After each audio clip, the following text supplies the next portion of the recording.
Let's look at Paul Ryan, fascist economist, because he is.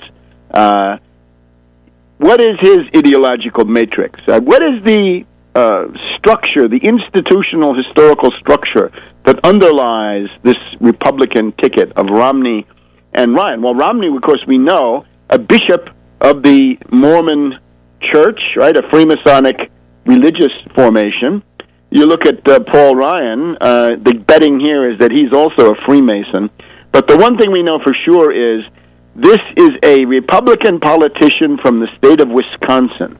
And in modern times, to be a Republican politician from the state of Wisconsin, you have got to reflect the views of the infamous and much mocked John Birch Society. The Birchers, the John Birch Society. They were mocked, of course.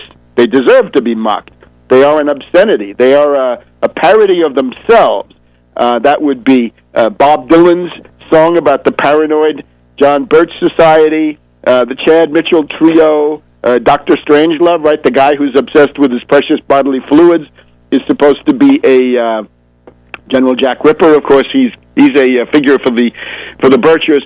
The John Birch Society were the people who were so extreme that they said General Eisenhower, President Eisenhower, is a conscious agent of the world communist conspiracy, right? Lunacy.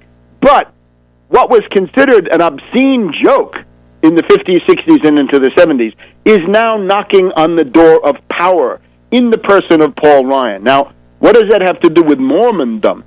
Simply this, that the John Birch Society over the years has become more and more a kind of satellite of the Mormons. This is a kind of a political front sponsored by various groups of Mormons. Examples: Ezra Taft Benson was the Mormon representative in Eisenhower's cabinet. He served 8 years as Secretary of Agriculture, trying to undo the various New Deal reforms.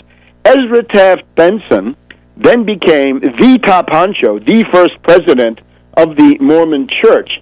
He encouraged people to support the John Birch Society. Ezra Taft Benson, top Mormon, loves the John Birch Society. You know, it got to the point where it became embarrassing. They had to take a step back in 1963. One of the embarrassing points was the John Birch Society was out there saying Eisenhower is a commie, and Ezra Taft Benson, who owed his cabinet post to Eisenhower made the mistake of making him great.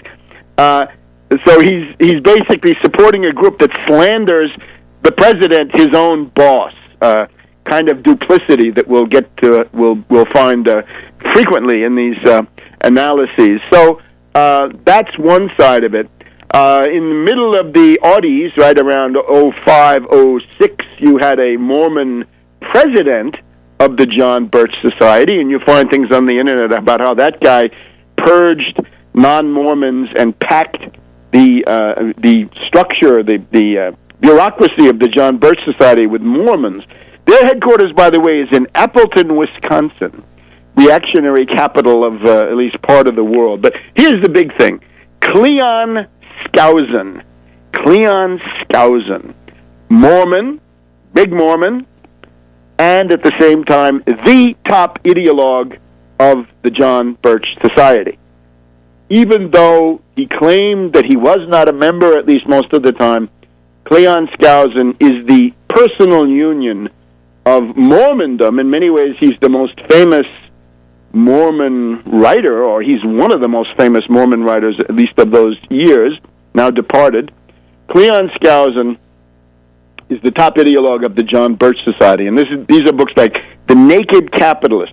This is the guy who coined a term which I've always disliked intensely, the New World Order. It's not new. It's not world. It's Anglo-American imperialism, and of course, it's not an order. It's chaos, and that's not order. His nephew, Joel Skousen, writes about survivalism, and I noticed there's a radio broadcast of Stan Monteith with Joel Skousen, which they devote to your humble servant, and naturally I'm flattered by so much slanderous attention. And of course, the accusation is that I'm a socialist. You can see the John Birch Society, right? Standard John Birch Society. You don't like something, they're a commie. There's a commie under the bed. they're all commies, but thee and me, and I'm not so sure of thee. John Birch Society. So Skousen says, I'm a socialist or a closet socialist. This is all ridiculous. I represent the American system of political economy. I am an American system traditionalist. I don't go for foreign doctrines like Austrianism. I don't go for foreign doctrines or anti-American doctrines like Mormonism, which is a separate nation. So Cleon Skousen, Joel Skousen, Mormondom. There you see why Romney finds it congenial. Somehow the stuff is, all the news pundits say Romney finds the chemistry with Ryan so congenial. He likes so much to go out on the stump with Paul Ryan. Well, there it is, because they have this ideological basis.